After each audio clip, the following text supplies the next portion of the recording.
Hola, ¿cómo están? Bienvenidos nuevamente a esta nuestra octava sesión dentro de lo que es la materia de inducción al estudio psicológico. Esta sesión es importante no solo por el tema, en ese sentido todas lo son, sino porque con esta sesión completamos la serie de temas que van a venir incluidos en el examen parcial. Les invito a que una vez que terminen de revisar esta sesión, analicen los materiales y realicen todas las actividades, vayan ya disponiéndose y preparándose para la realización de este examen lo más pronto posible, de tal suerte que puedan continuar con los siguientes temas. Muy bien, en la última sesión estuvimos trabajando en relación con el tema de la inteligencia, como parte de esta sección de nuestro temario en el que estamos revisando los diferentes procesos psicológicos. Ya revisamos sensopercepción, aprendizaje, memoria, inteligencia, y en esta ocasión vamos a trabajar con el tema de la motivación.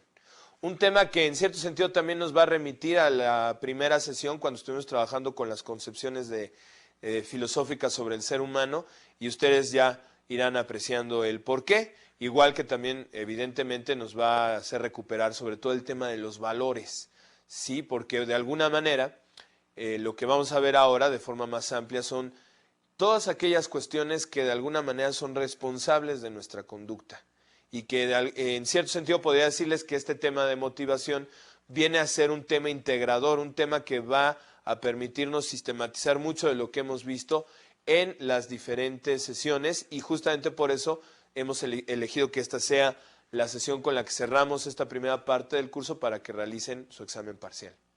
Bueno, como siempre vamos a empezar revisando nuestros objetivos. El objetivo particular de esta sesión es que al finalizar ustedes puedan apreciar las diversas perspectivas que existen en cuanto a cómo se estudia la motivación y entender y distinguir, una cosa va de la mano con la otra, los principales conceptos relacionados con la motivación. Una cosa son las perspectivas desde donde se estudia y otras son ya propiamente los conceptos concretos que se utilizan en el trabajo relativo a la motivación. De manera específica, entonces, vamos a tratar de ver estas diversas perspectivas teóricas, vamos también a entender los principales conceptos y, sobre todo, a apreciar la repercusión que esto tiene en su aplicación en el entorno laboral, bueno, y en el entorno de la vida de todos. Vamos a empezar preguntándonos, ¿qué es lo que nos motiva para realizar las cosas que hacemos? A usted le pregunto, ¿qué lo motiva? Les pregunto, ¿qué les motiva? ¿Qué les motiva para trabajar? ¿Qué les motiva para buscar el tipo de relaciones que tienen con las personas? ¿Qué les motiva para actuar como actúan? La respuesta a esta pregunta es fundamental y por eso les invito a que se tomen unos minutos para reflexionarla, porque justamente nos va a permitir entender mejor el concepto de motivación. Cuando estamos pensando qué es lo que me motiva a mí, prácticamente estamos pensando en aquellas cosas que son la causa de nuestras conductas, la causa de lo que hacemos. Es por eso que en cuanto a la realización de una definición general del concepto, podríamos pensarlo así, como todo aquello que causa la conducta. En términos psicológicos, la motivación es el estudio de todos los procesos que proporcionan energía y que direccionan a la conducta. Fíjense qué interesante cómo está planteado aquí. Que proporcionan energía y que direccionan la conducta. En cierto sentido podemos tomar como referente, si ustedes quieren, un carro. ¿Por qué le echamos gasolina al carro y por qué lo dirigimos en cierta dirección? Pues por alguna necesidad que tenemos, alguna meta que queremos cubrir, a dónde queremos llegar, etcétera, etcétera. Entonces es eso. La motivación es esa gasolina, ese combustible que nos da la energía, que nos da el entusiasmo y la capacidad de decidirnos a hacer algo, pero que también nos marca hacia dónde llevar nuestra conducta. Por eso hablamos de motivos. ¿Qué son los motivos? Necesidades, ¿sí? Muchas veces, ¿cuál es la más primaria fuente de nuestras motivaciones? Nuestras propias necesidades a nivel, si ustedes quieren verlo, fisiológico. ¿Por qué hacemos lo que hacemos? Pues porque queremos seguir vivos y nos alimentamos y trabajamos y todo para que nuestro organismo esté bien, ¿no? Ese es un ejemplo. Aunque hay necesidades de otro tipo, como veremos en esta sesión, también existen necesidades creadas socialmente, que no son necesidades del cuerpo, sino como parte ya de nuestro proceso cultural. Otra fuente de motivos, las cogniciones, es decir, las ideas, las metas, los propósitos, los objetivos que yo me planteo en la vida también son una fuente importante de motivación para nuestra conducta. Y finalmente las emociones. Muchas veces la respuesta de qué motivó a esta persona a actuar de cierta manera, como puede ser, por ejemplo, tristemente en el caso de la violencia, pues tiene que ver con factores de carácter emocional. Por supuesto que ninguno de estos elementos, necesidades, cogniciones, emociones, van separados. Son un todo que se integra, pero que separamos analíticamente por la necesidad de entender cuál puede ser en un momento concreto el principal motivo que lleva a una persona a comportarse como lo hace. Bueno, una vez establecida esta definición y ahondando ya en lo que pueden ser los motivos, tenemos que pensar cómo ha sido abordado el estudio de la motivación a lo largo de la historia, a la historia de la psicología y por supuesto también de la filosofía. Nosotros vemos aquí en nuestra lámina 7 modelos integradores, 7 modelos importantes en términos de cómo se ha abordado el término de la motivación. Tenemos el racionalismo y voluntad, tiene el número 2 porque vamos dándole seguimiento a la numeración conforme a las temáticas, ¿no? El número 1 pues es definición general. Pero nuestros modelos son el racionalismo y su principal concepto motivacional, que es la voluntad. El modelo homeostático, que ya veremos de qué se trata, pero que nos pone como principal concepto motivacional los impulsos. El determinismo biológico, que tiene como concepto los instintos. El modelo conductual, que nos habla de los incentivos. El modelo de las necesidades sociales. Y el modelo integrador de Maslow, que es bastante famoso. Vamos a ir revisando cada uno de estos modelos, cada una de estas versiones o visiones sobre la motivación y vamos a ir entendiendo sus conceptos. Pues el más antiguo de todos estos modelos es el modelo racionalista que se generó evidentemente en el terreno de la filosofía, prácticamente desde la época de los griegos, pero que ha sido retomado por autores tan diversos como el propio Descartes, como Nietzsche, como Hegel y su voluntad de realización del espíritu, en fin, muchos autores. Pero ¿qué es esto de la voluntad? En este modelo hay claramente una identificación, es decir, motivación es sinónimo de voluntad. Y la voluntad, como se ha definido tradicionalmente en la filosofía, es la facultad que tenemos de poder controlar nuestros apetitos y pasiones corporales. Bueno, esto sonó como a telenovela, ¿verdad? Pero bueno, déjenme explicarles. Apetitos y pasiones. Estamos hablando de la terminología que utilizaban los filósofos de la antigüedad. Apetitos tiene que ver con todo aquello que nos mueve en términos de cubrir una necesidad, de cubrir con un vacío. Y pasiones en términos filosóficos se refiere sobre todo a las emociones. Ajá. En otras palabras, lo que nos están diciendo es que nuestra voluntad es esa capacidad que tenemos de controlar nuestras necesidades y emociones e incluso ir en contra de ellas para lograr un fin superior. Es como el niño que su mamá le dijo, a ver hijo, te voy a dejar aquí un platito de galletas, no te comas ninguna porque si no te las comes te voy a querer muchísimo y te voy a dar un premio o ¿sabes qué? Te voy a llevar de paseo. Si te las comes te voy a castigar. Aquí está retomando algunos conceptos de lo que veíamos en aprendizaje sobre la teoría conductista. Bueno, si el niño tiene hambre o de plano el aroma de las galletas es fantástico, tiene que hacer un esfuerzo, tiene que hacer un trabajo importante con su conciencia para poder resistirse a la tentación, por supuesto pensando sobre todo en que va a obtener un beneficio mayor si lo logra hacer. De manera similar al niño, la humanidad, nosotros hemos aprendido que muchas veces soportar, ser capaces de contener nuestros deseos o de más apetitos, como bien señala ahí el texto, nos puede llevar a bienes superiores. Decía Immanuel Kant, un gran filósofo del siglo, de finales del siglo XVIII, principios del siglo XIX, que la moral, la ética, justamente significaba el hecho de que el ser humano pudiera desear cosas que iban incluso en contra de sus propios deseos. Finalmente, un poco nuestra característica como seres racionales es esa. No somos seres que se dejen llevar 100% por sus deseos o por sus impulsos. 100%, yo sé que a veces es difícil. Pero al final de cuentas, el hecho de que tengamos una capacidad racional es que también somos capaces de ir en contra de esos instintos, de esas necesidades primarias que se van dando. No todos lo logran, ni lo hemos hecho siempre en la vida, pero finalmente cuando consideramos la importancia de las cosas y hacemos conciencia, es cuando nuestra voluntad se fortalece. Bien, aquí en el pizarrón, si me acompañan, tenemos un esquemita interesante en términos de cuál era la concepción griega que tenían sobre el estado ideal del ser humano. Para ellos, un ser equilibrado no era un ser sobre el cual dominara la razón, por supuesto tampoco un ser al que lo dominaran los instintos, sino un ser que lograba de alguna manera buscar ese balance entre su razón y sus instintos. Y ese balance se lo daba la fuerza de voluntad. Pongo aquí el esquema muy abstracto de una persona, porque efectivamente los griegos pensaban que cada una de estas facultades residía en una parte diferente del cuerpo.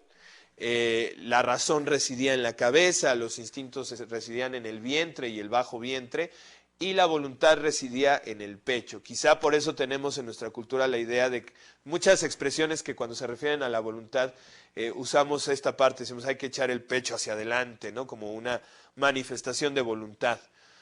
Bueno, ciertamente no podemos echar a un lado este concepto. Hemos visto casos a lo largo de la historia, incluso en nuestro país, de gente que ha pasado por circunstancias muy difíciles y sin embargo la consideración de metas y bienes superiores los ha llevado a luchar en contra de la adversidad.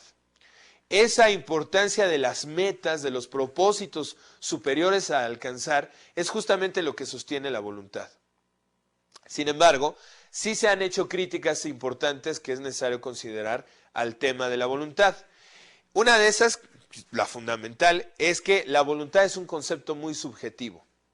Querer hacer un estudio científico objetivo de la voluntad es difícil. Esta definición que veíamos de voluntad como una facultad mental de controlar apetitos y pasiones, pues es una definición general. A lo largo del tiempo los filósofos han tratado de responderse a preguntas como ¿por qué algunas personas aparentemente tienen más voluntad que otros? ¿Cómo se podría medir la voluntad? Es un concepto un tanto cuanto subjetivo.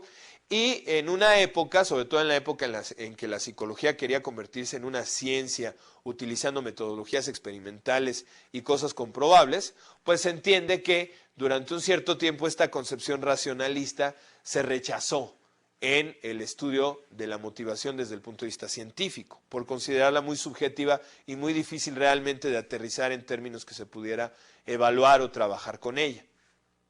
Bien. Eso dio paso entonces a otra visión muy diferente, casi podríamos decir contraria a esta visión racionalista, que es la versión del determinismo biológico.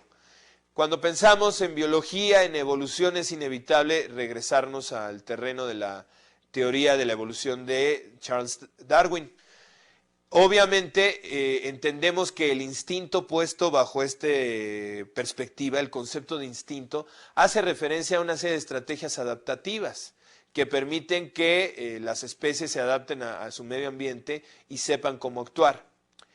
Esta perspectiva, fíjense, lo que nos decía el racionalismo era que de alguna manera lo que determinaba qué hacíamos era nuestra conciencia, nuestra capacidad de ir más allá de nuestra biología y de nuestro cuerpo.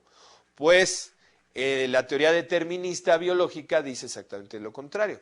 Nuestra conducta para el determinismo está orientada y motivada por nuestras necesidades fisiológicas. Pero ¿cómo trabaja aquí la idea del instinto? Bueno, William McDougall es uno de los psicólogos que trabajó más esta idea del instinto, de hecho era un psicólogo social, y lo definió, como ustedes pueden revisar ahí en su pantalla, una disposición psicofísica, es decir, una disposición que al mismo tiempo tiene procesos biológicos y al mismo tiempo procesos mentales, heredada. o innata. Aquí viene una parte importante. Esta disposición no sería producto del aprendizaje, no. Sería producto de nuestro material, de nuestro equipo biológico con el cual nacemos y que afecta a los procesos de percepción, excitación emocional y conducta. Estas disposiciones afectarían la manera en que percibimos la realidad, cómo reaccionamos ante ella y sobre todo cómo respondemos. Básicamente el mecanismo con el que operan los instintos es así. Hay un estímulo adecuado y ante ese estímulo se genera un curso de acción que ya está predeterminado, un curso de acción hasta cierto punto mecánico y reflejo que orienta al organismo hacia una meta. Un ejemplo muy sencillo que podemos obtener del mundo animal. Hay muchos animales, por ejemplo, que no inician su conducta sexual si no está presente un estímulo olfatorio visual determinado. Por ejemplo, entre los pavos reales, el despliegue de sus colas tiene como objeto no nada más andar presumiendo quién tiene más bonita y colorida el plumaje, sino finalmente son estímulos concretos que tienen un efecto sobre el macho y que lo llevan justamente a todo lo que es la conducta de copulación, a toda la actividad sexual. Pero esta actividad es una actividad estereotipada. A diferencia de los seres humanos, los pavos reales pues no eligen qué posición van a llevar a cabo para hacer el amor. Ellos tienen un patrón conductual de conducta sexual específico.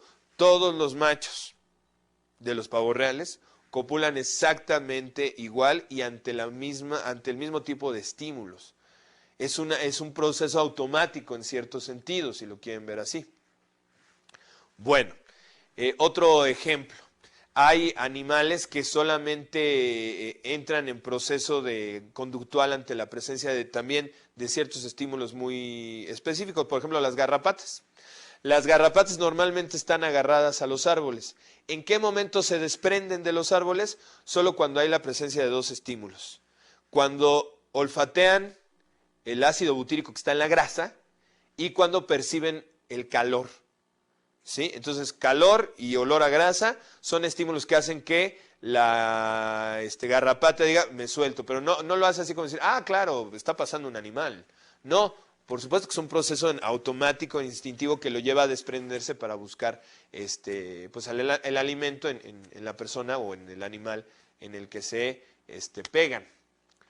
Esto es cómo funciona el asunto del instinto. Es una conducta que como instrumento al servicio de las exigencias instintivas del organismo, pues es irracional y es impulsiva. De hecho, estamos acostumbrados, ¿no?, a decir cuando alguien actuó por instinto, suponemos que lo hizo de forma irracional, basándose en sus características más básicas a nivel biológico y que no pensó lo que realizó. Muy bien. Ciertamente, yo estoy casi seguro que ustedes ya están incluso reflexionando sobre cuál es el problema de esta teoría. ¿Cuál es? Claro, primero, hay una gran dificultad para definir cuáles serían los instintos humanos. Se habla, por ejemplo, del instinto maternal. ¿Es realmente un instinto? Porque entonces hay mujeres que deciden no tener hijos o abortar. El instinto de conservación, claro, pero ¿cómo se manifiesta? ¿Hay en el ser humano un estímulo específico que lo haga desatar una conducta específica para protegerse? ¿O hay muchos? ¿Esos estímulos los reconocemos genéticamente o son producto del aprendizaje? Algunos autores como McDougall llegaron incluso al extremo de realizar listas de hasta más de 100 instintos. Prácticamente todo se volvía un instinto. El ser humano busca relaciones afectivas con los demás, el instinto gregario. Y así, y así, y así. Un crítico de esta teoría decía que entonces teníamos que llegar al punto de decir que tenemos el instinto de mover el dedo pulgar, porque movemos el dedo pulgar. En este tipo de explicaciones el problema es que lo que se supone que es una explicación se termina convirtiendo en el efecto de lo que se quería explicar. Y, por supuesto, la principal crítica es que no toda conducta humana se reduce a instintos. Probablemente ustedes estén pensando que de hecho son muy pocas las veces en las que realmente actuamos de forma instintiva, mecánica, automática. Quizá, por supuesto, cuando actuamos de manera refleja, cuando vemos un proyectil que viene hacia nosotros o nos picamos el pie con un clavo y entonces reaccionamos. Los reflejos serían lo único que queda probablemente en el ser humano de conducta instintiva. Comparándolo con alguno de los ejemplos que ya poníamos, pues nuestra conducta sexual, aunque responde evidentemente a una necesidad biológica y tiene una meta biológica que originalmente es la reproducción, pues ya se ha separado de eso. Tenemos relaciones no necesariamente porque queremos reproducirnos y, lo más importante, nuestra conducta sexual no se reduce a una forma estereotipada de hacer el amor, bueno, de tener relaciones, ¿no? No me imagino a un pavo real pensando en que va a hacer el amor, ¿verdad? Hablamos en términos biológicos, el concepto es la cópula. Bien, entonces, dadas estas dificultades, se empezó a trabajar desde también una visión biológica en otro concepto, el concepto de impulso. Y aquí este modelo es un modelo que más que hablar de un determinismo, de un estímulo biológico que activa inmediatamente una conducta que va hacia una meta concreta, habla más bien de la necesidad de mantener un cierto estado equilibrado del organismo. Freud es uno de los autores, Freud justamente el padre del psicoanálisis, que con su teoría contribuyó a un modelo homeostático, un modelo homeostático sobre la motivación. Freud considera que las pulsiones, como ustedes leen ahí en su pantalla, que las pulsiones son urgencias biológicas, surgen por una acumulación excesiva de energía la cual debe resolverse. Aquí en la lámina, de hecho, tienen una imagen en la parte inferior de una olla express. Bien, esto sería una manera bastante simplificada de entender lo que está diciendo Freud. Cuando el calor se mantiene en condiciones constantes, no pasa nada en la olla. Puede haber una cierta cantidad de energía que se genera por el calentamiento dentro del líquido o lo que se tenga ahí, pero el sistema de la olla se mantiene equilibrado porque la presión que se genera es muy poca. La energía que se está ahí generando es poca. Bueno, pero ¿qué pasa si empezamos a aumentar el calor? Pues lógicamente la presión aumenta y a menos de que tengamos la valvulita adecuada para poder hacer esto, la olla terminaría explotando por la acumulación de energía. Es eso exactamente lo que nos está diciendo Freud. Nuestras necesidades biológicas o urgencias biológicas, como él les decía, activan en el organismo un estado energético, activan al organismo. Pero esta activación no es una activación específica, puede serlo o puede que no. Lo cierto es que esta activación se va acumulando y si no encontramos una manera de descargar esa energía, lo que pensaba Freud es que esto terminaría haciéndonos estallar. De hecho, él pensaba que la enfermedad mental era en sí un fracaso, eso lo pensaba sobre todo en la primer parte de su desarrollo intelectual, era un fracaso para mantener un estado de equilibrio del organismo. Había una excesiva energía emocional por alguna situación frustrante y como por alguna razón no podíamos sacarlo eso hablando o actuando, esa energía que se iba acumulando terminaba por enfermar a la persona. Yo estoy seguro que todo el mundo ha tenido la experiencia, bueno, ojalá que no, pero si es así y si viven en una ciudad es muy probable, de que en etapas de mucho estrés y de mucha tensión les termina doliendo la cabeza o viene una úlcera, etcétera. Bueno, sin ser tan drásticos, algún problema gástrico. Bien, eso es justamente de lo que estaba hablando Freud. El hecho de que se acumule una cierta energía, una cierta tensión que no puede ser liberada y que de alguna manera va a buscar su salida. Y entonces el enfermarnos sería justamente producto de esa tensión excesiva, de esa acumulación de energía.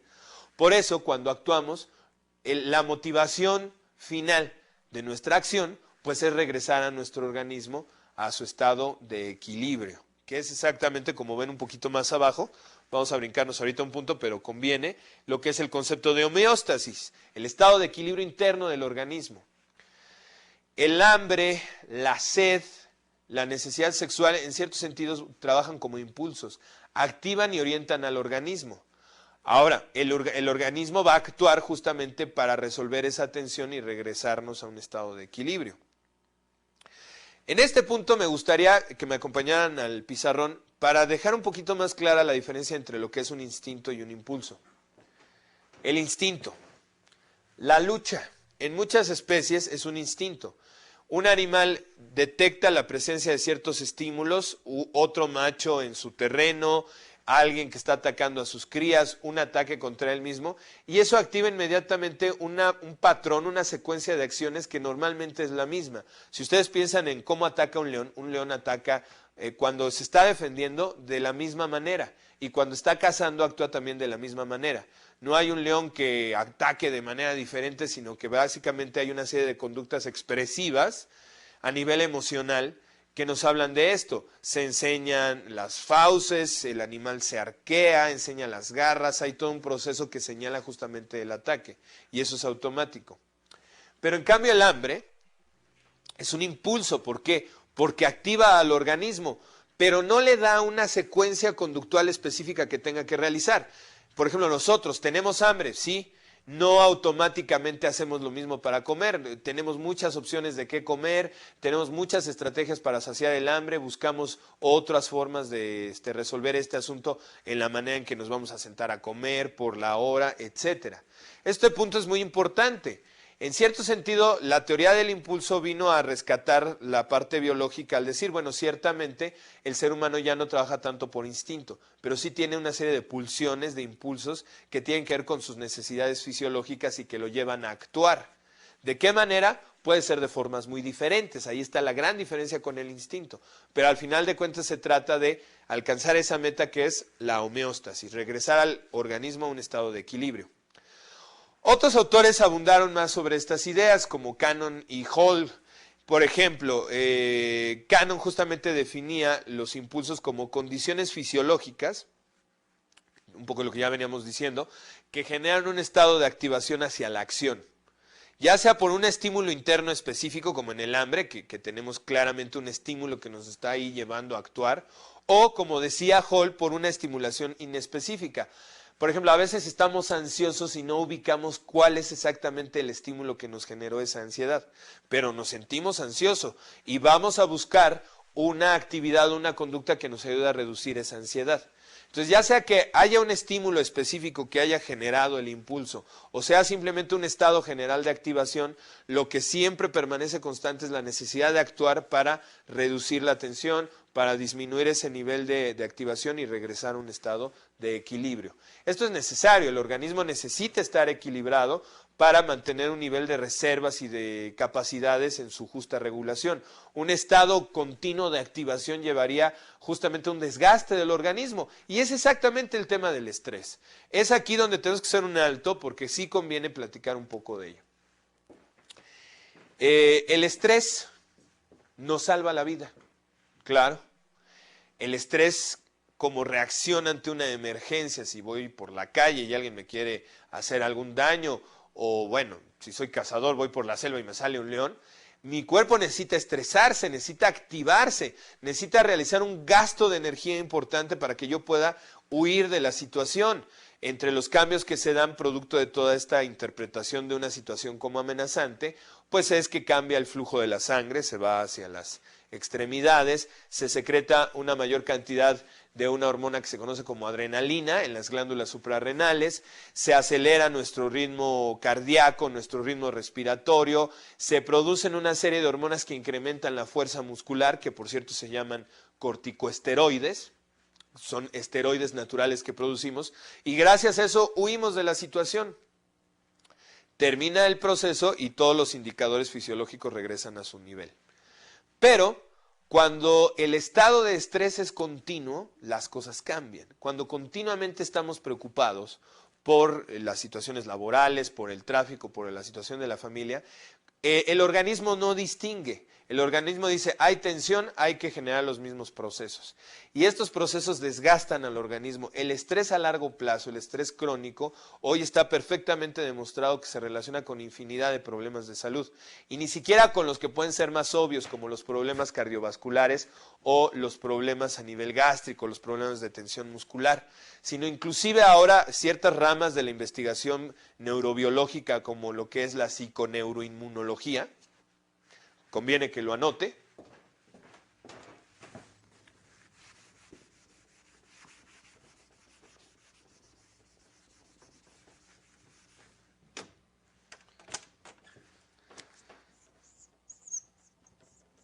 Psico, neuro,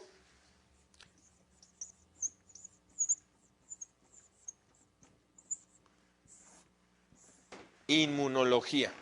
Psiconeuroinmunología, que es una disciplina que nos dice lo que pensamos y la manera que reaccionamos emocionalmente transforma la respuesta de nuestro sistema nervioso.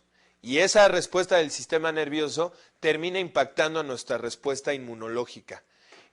A lo mejor les ha tocado o conocen casos de personas que en época de estudiantes y cuando venían los exámenes finales, normalmente se enfermaban de catarro o de gripe. Bueno, ese proceso es justamente lo que estamos hablando. El estrés disminuye nuestra respuesta inmunológica, nuestra capacidad para lidiar con las infecciones. De ahí se podrán imaginar por qué es importante esto, porque el estrés está ya correlacionado en muchas investigaciones con la aparición de ciertas enfermedades infecciosas, como puede ser el SIDA. No es que el estrés provoque el SIDA, sabemos que el SIDA se provoca por la infección, por el contagio del virus de inmunodeficiencia humana y hay causas muy específicas de ese contagio. Pero yo puedo ser una persona que simplemente que porte el virus y no hay ningún problema, como sucedió en el caso de un famoso basquetbolista. Pero el estar en una situación de estrés constante podría ser lo que dispare que el virus empiece a generar la posibilidad de tener estas enfermedades oportunistas que conforman lo que es el SIDA. O que el proceso se acelere, o que sea más difícil recuperarse.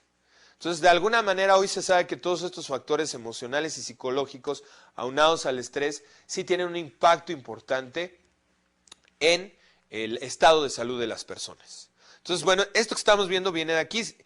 Actuar tiene como objetivo mantener un estado homeostático. Entonces también tenemos que actuar ante el estrés. El estrés en muchas ocasiones se convierte en una motivación un tanto extraña de nuestra conducta. Nos lleva a hacer cosas, pero también se convierte en un motivo para hacer otras. Para disminuir el estrés, viajamos, vemos películas, buscamos relajarnos de cualquier otra manera. Entonces también este estado de activación excesiva del organismo, que es el estrés, yo creo que se entiende perfectamente justamente cómo se va vinculando con una teoría de la motivación. Ahora, ¿cuáles son las críticas a este enfoque? Pues que hay ciertas conductas humanas que no están motivadas por necesidades fisiológicas. Es decir, entendemos que temas como el hambre, la sed, la sexualidad, etcétera, el estrés, sean factores que desde el punto de vista motivacional puedan explicarse bien con el concepto de impulso. Pero conductas como el ayudar a una persona en problemas, el altruismo, ese ya no responde necesariamente a una cuestión impulsiva a nivel biológico. Sabemos que hay un asunto ahí de preservación propia que a veces incluso se antepone al asunto gregario, a la conservación de la especie, que nos lleva a huir en situaciones de desastre. ¿Por qué somos capaces de ayudar a alguien? ¿Por qué nos desprendemos de cosas? ¿Por qué realizamos cosas que incluso van contra nuestros instintos biológicos? ¿Por qué somos fieles? Bueno, evidentemente no se podría explicar la fidelidad, en el caso de quienes lo sean, de quienes lo somos, por supuesto. No se podría explicar en esta situación simplemente recurriendo al tema de las necesidades biológicas. Es un hecho que hay algo más allá de los impulsos. Bueno, si ustedes se dan cuenta, hasta ahorita hemos hablado de cuestiones que surgen desde adentro del organismo, ya sea a nivel biológico o mental, pero estos conceptos motivacionales de voluntad, instinto, impulso tienen que ver con motivaciones internas. Sin embargo, también hay factores externos que inciden sobre la motivación y eso queda muy claro en el modelo conductual. Ya habíamos trabajado en la sesión sobre aprendizaje los conceptos básicos, ustedes saben perfectamente de qué estamos hablando, del impacto de los reforzamientos de las asociaciones entre estímulos para la generación de experiencia. Y aquí el concepto motivacional que se desprende es el de incentivo. Piénsenlo, cuando hablamos, por ejemplo, de un programa de incentivos en las empresas, estamos hablando de cosas, de estímulos que vamos a darle a la persona para motivarlo a que incremente cierto tipo de conductas. Cuando hablábamos de todo el tema de los programas de reforzamiento, de los tipos de reforzamiento, justamente hablábamos cómo se iban dosificando estos incentivos, estos estímulos que vienen desde afuera para motivar que una persona incrementara una conducta o eliminara una conducta, que fuera desapareciendo cierta conducta. Entonces, en relación con todos estos temas que vienen de la teoría del reforzamiento y del condicionamiento, tanto clásico como operante, es que viene el concepto de incentivo. Como ustedes ven ahí, los incentivos son, ya aterrizando una definición, objetos, condiciones o estímulos externos al organismo, pero que empujan a actuar, ¿sí? El dinero, los premios, las recompensas son incentivos. Pero también hay incentivos que no son necesariamente de carácter material. El obtener la aprobación de las personas, el obtener el cariño de alguien, el respeto, etcétera, también son incentivos. Lograr ciertas metas que me he propuesto como parte de lo que yo creo que es importante, también funcionan como incentivos. Ciertamente, lo que más se ha trabajado como incentivos siempre son de tipo material. Pero había que ahí hacer una discusión. Incluso algunos autores critican el uso siempre de incentivos materiales. Porque, por ejemplo, vamos a pensar en el caso de un niño. Un niño que se acostumbra a hacer las cosas porque siempre lo van a recompensar, correría el riesgo de que el día que ya no haya recompensa, entonces deje de actuar. Por eso, en este asunto de los incentivos se tiene también que utilizar mucho la motivación intrínseca, es decir, la motivación que viene desde adentro y que tiene que ver con las metas, no solo lo externo. En la actividad relacionada con esta sesión, uno de los ejercicios tiene que ver con esto. Reflexionemos hasta qué punto, por ejemplo, el dinero verdaderamente motiva o no motiva. ¿Siempre estamos buscando una motivación por los incentivos materiales? ¿No es importante también otro tipo de incentivos que tienen que ver más con aspectos psicológicos o no materiales? Eso es importante. ¿Por qué un niño, inclusive sin recibir premios de por medio, estudia? Bueno, pues probablemente porque está pensando en otro tipo de reforzadores que no son necesariamente de tipo material. Bueno, como ya mencionábamos, este tema de los incentivos se analiza desde lo que es la teoría del reforzamiento. También la psicología cognitiva ha entrado en esto, sobre todo por los incentivos de carácter mental, los incentivos que tienen que ver con ideas o con cogniciones. La crítica en ese sentido es que muchos de los motivos no surgen de la experiencia, sino que son metas trabajadas de forma racional. ¿Por qué decimos esto? Bueno, porque el modelo conductual está asumiendo que todo lo que se vuelve un incentivo lo es a través de la experiencia. El dinero se volvería un incentivo en el caso de que así lo fuera, porque ya hemos vivido antes cómo el dinero nos permite obtener cosas. Hacer la tarea es reforzante para el niño porque ya tiene la experiencia de que le van a dar un premio. Pero muchas veces nos ponemos como metas alcanzar cosas que no hemos tenido experiencia con ellas. Cuando alguien dice, bueno, yo quiero llegar a ser un gran profesionista en esto o me interesaría realizar esto, pues hasta ese momento probablemente no ha tenido la experiencia personal y directa, reforzada sobre sí mismo, que lo llevara hacia allá. Aquí probablemente podríamos entrar con conceptos de la teoría del aprendizaje social de Bandura, hablar de la imitación, de que cuando vemos los efectos reforzantes en otras personas también lo buscamos para nosotros, ¿no? Podría ser una manera de entenderlo, pero sí nos queda claro que de todas maneras reducir todo a los incentivos sería también reduccionista. Yo creo que a estas alturas ya más o menos ustedes están pensando que entonces, si estamos viendo tantas perspectivas, y a todas les estamos encontrando sus peros, ¿cuál es la teoría adecuada? Bien, yo creo que en realidad todas las teorías tienen razón. Están tocando una parte de lo que es el complejo terreno de la motivación humana. Ciertamente hay cosas que nos motivan a partir de nuestras necesidades fisiológicas primarias, que nos impulsan. Ciertamente hay cuestiones a nivel racional y de voluntad que nos motivan, como puede ser todo lo que tiene que ver con las creencias religiosas. Y ciertamente también necesitamos de vez en vez incentivos externos y materiales que también sostengan la conducta. Por eso, como vamos a ir viendo, se nos va imponiendo la necesidad de tener un modelo más integral para entender la motivación. Desde el punto de vista social o psicosocial, McClelland justamente propone una visión donde a través de lo que él llama necesidades sociales pudiéramos llegar a algo un poquito más integral. McClelland propone 3 condiciones que él considera básicas para la motivación y que tienen que ver con insatisfacciones o con vacíos. Todos de alguna manera podemos experimentar un estado de insatisfacción en relación con algunas cuestiones.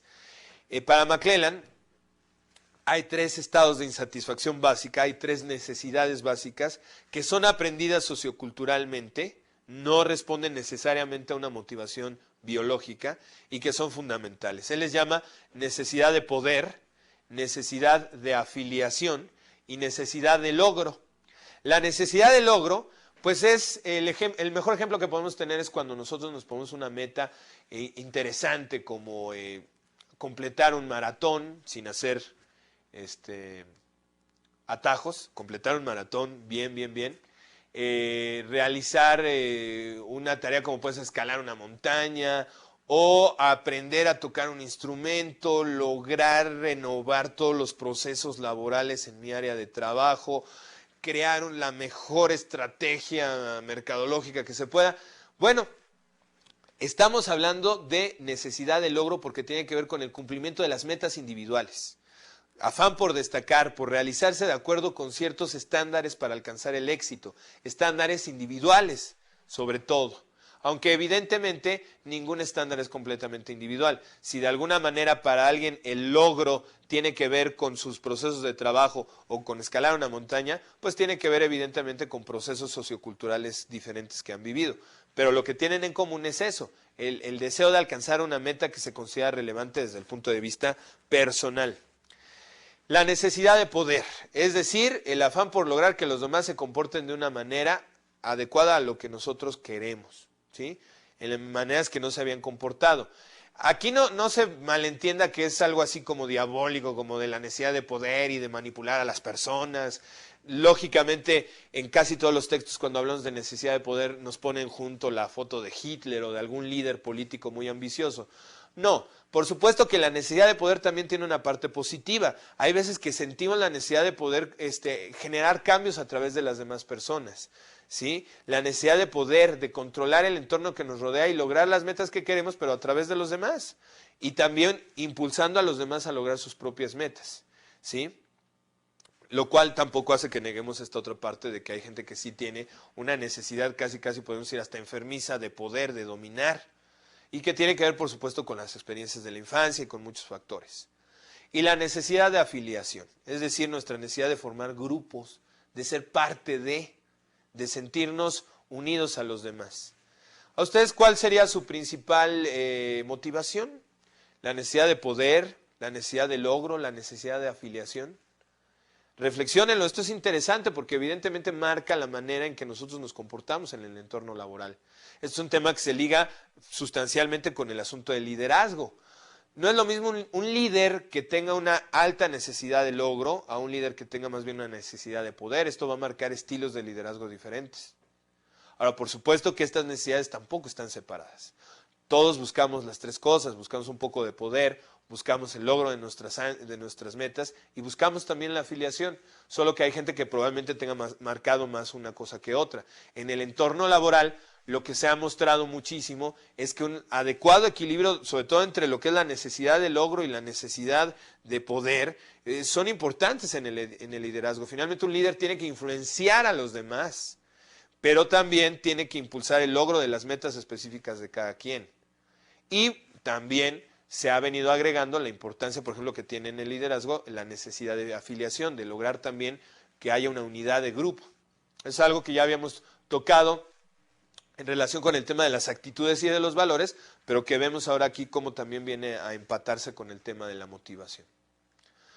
Finalmente, llegamos a lo que es el modelo más integrador que dentro de los modelos clásicos de la motivación se ha diseñado. El modelo de Maslow, o mejor conocido como pirámide, la pirámide de Maslow. Déjenme contarles un poco sobre Maslow. Maslow es un psicólogo de corte humanista. Los psicólogos humanistas creen que el ser humano no está determinado por su pasado, que en realidad lo que determina la conducta humana son las metas que se pone a futuro.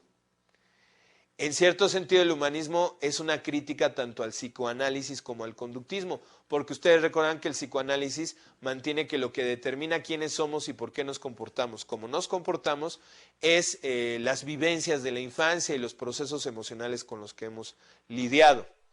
Por su parte, el conductismo considera que estamos determinados por los estímulos del medio ambiente, por la manera en que el medio ambiente me estimula y va determinando y condicionando mi conducta.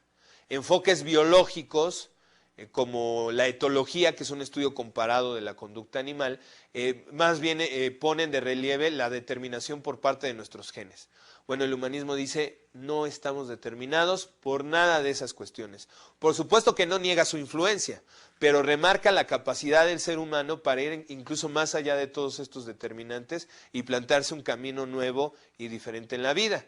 Los humanistas decían, no hay que concentrarnos en las personas enfermas o con problemas, como lo hacían los psicoanalistas. Hay que ver cómo lo hicieron los que alcanzaron grandes cosas en las vidas.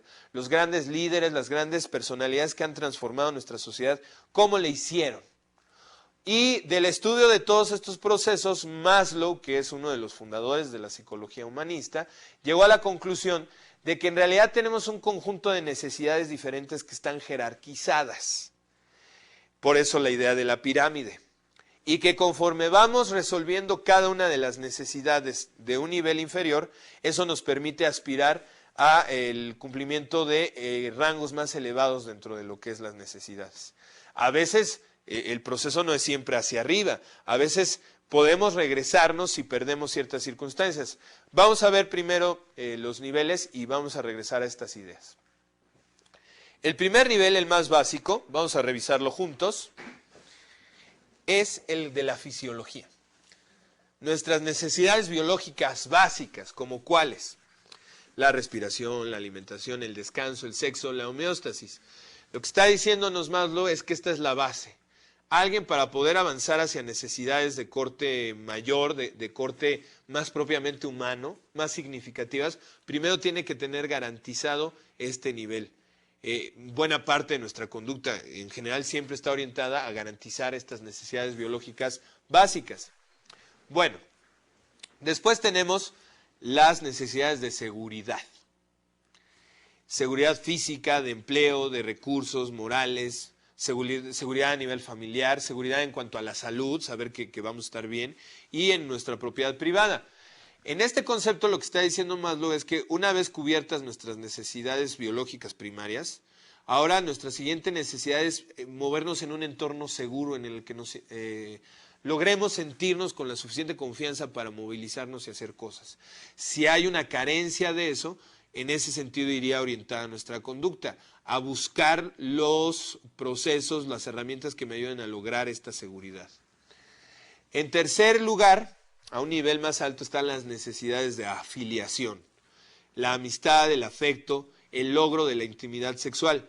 Fíjense bien cómo aquí Maslow separa lo que es el sexo de la intimidad sexual. O sea, una cosa es la necesidad fisiológica de copular, tener sexo y con eso resolver una situación de necesidad biológica, y otra cosa, la intimidad sexual en términos de todo el proceso que lleva a... ¿Sí? Lo podríamos hablar pues aquí obviamente de toda la parte romántica, de toda la parte del afecto, y que también va construyendo la solidez de una relación. En un nivel más elevado, en un peldaño arriba en la pirámide de Maslow, están las necesidades de reconocimiento. Lo que dice Maslow es que necesitamos que los demás nos den palmaditas en la espalda.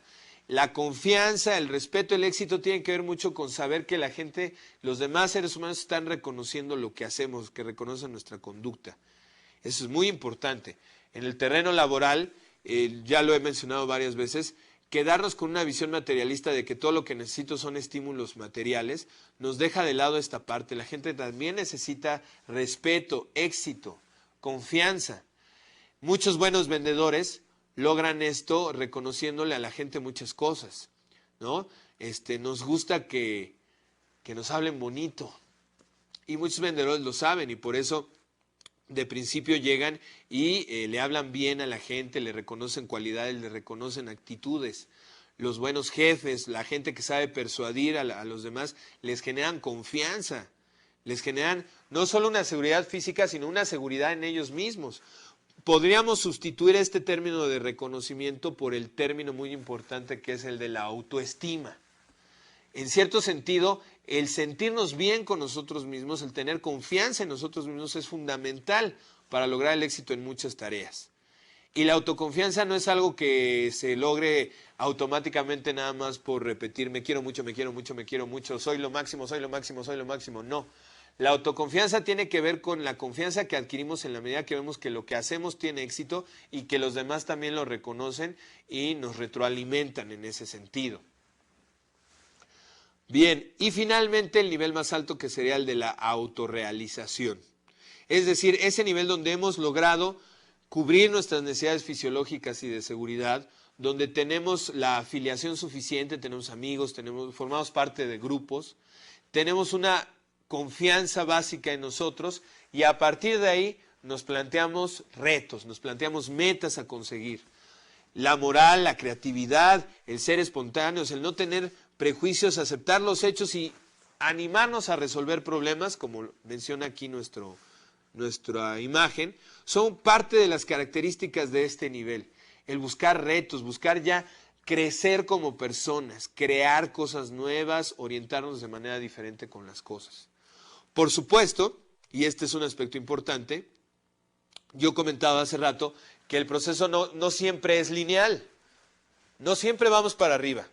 Una persona puede ya estar a nivel de fisiología, seguridad, afiliación, reconocimiento y estar ya planteándose metas interesantes a nivel laboral, etcétera, y por alguna circunstancia como una crisis económica, perder el empleo. Y eso lo lleva otra vez a preocuparse por necesidades que aparentemente ya estaban superadas. Es un proceso más dinámico. En ese sentido, se podría criticar incluso la idea de que sea jerárquico. ¿Por qué le damos más importancia a una cosa que a otra? A final de cuentas, lo que yo quiero destacar es que este modelo está recuperando un poco de todos los demás. Nos está diciendo, sí es bien importante que cubramos nuestra parte biológica, que logremos tener la parte afectiva en términos de relaciones con otros, tener un entorno seguro, pero que siempre apunta a que lo que debe ser esa parte motivacional del ser humano que lo lleve hacia adelante es el deseo de autosuperarse, de trascenderse a uno mismo, de ir más allá de los límites que uno mismo tiene. Todos estos temas son muy importantes, tan es así que en nuestra próxima sesión vamos a darle continuidad al tema de la motivación. Si ustedes revisan su temario, pues todavía nos faltan algunos puntos importantes de tratar de este tema. Pero en este momento me gustaría ya empezar a destacar algunas cosas. Conocer qué motiva a las personas, qué es lo que están necesitando en un momento dado, qué les llama la atención, es fundamental en términos de una estrategia de convencimiento. Los políticos lo saben muy bien en la manera que adoptan y amoldan su discurso a las diferentes necesidades de sus diferentes auditorios. Muchos modelos de cambio de actitudes, de persuasión a nivel psicológico, enfatizan en la necesidad de conocer eso. Cuando nosotros sabemos que en un mensaje persuasivo hay un emisor, hay una fuente que genera el mensaje, está el mensaje como tal y a final de cuentas hay un receptor. ¿Cómo va a reaccionar el receptor a ese mensaje donde lo estamos tratando de persuadir de algo, de modificar un hábito, una conducta, comprar un producto, etcétera? Pues va a responder de muchas maneras. Y una cosa muy importante puede ser, por ejemplo, el sexo, la edad, la experiencia de las personas, pero también sumamente importante destacar las motivaciones de las personas. ¿Qué tan importante es para una persona un tema? Quiere decir que esa persona le va a dedicar más recursos a ese tema, que va a estar más motivado para saber de ello. Y probablemente, de acuerdo a su nivel de estudios, capacidad financiera, etcétera, va a tener una orientación motivacional diferente en términos de lo que necesita. Lo sabemos, las campañas políticas de repente se orientan en términos de la necesidad del momento, la inseguridad, la pobreza, etcétera. Entonces, de igual manera, cuando nosotros en nuestro entorno profesional nos orientamos hacia alguien en términos de convencerlo, de lograr persuadirlo, tenemos que considerar de entrada cuáles son las motivaciones principales de esta persona, dónde están sus necesidades, dónde están sus metas, dónde está puesta su mira y qué es lo que quiere alcanzar y cómo lo vamos a apoyar en ese proceso. Ahora las grandes marcas en el terreno de la mercadotecnia ya no venden un producto, venden ideas, venden identidad y buscan que la gente se identifique con la marca como si la marca casi fuera una persona. Y obviamente ese proceso de identificación surge de que en cierto nivel esa marca está identificándose con las motivaciones centrales de las personas. En ese sentido, yo les recomendaría para quien esté interesado en ahondar sobre este tema, un texto muy interesante de Naomi Campbell que se llama El no logo. Es muy interesante porque habla justamente de estas estrategias que las empresas realizan para poder identificarse con sectores juveniles y demás. Muy bien. Espero que el tema les esté resultando interesante, creo que lo es definitivamente, y vamos a darle continuidad en nuestra próxima sesión. No quiero terminar sin reiterarles que con esta sesión terminamos lo que sería la primera parte de nuestro curso, así que prepárense para el examen, reiterarles en la necesidad de que estén realizando sus apuntes. Espero que la actividad de la sesión anterior les haya ayudado para tener una herramienta nueva de cómo organizar sus apuntes y que realizando todas las actividades de los diferentes módulos les sirva para prepararse y para poder estar mejores en cuanto a lo que es su desempeño en el examen parcial. Mucha suerte, mucho éxito para los que lo vayan a realizar y nos vemos en la próxima sesión. Muchas gracias.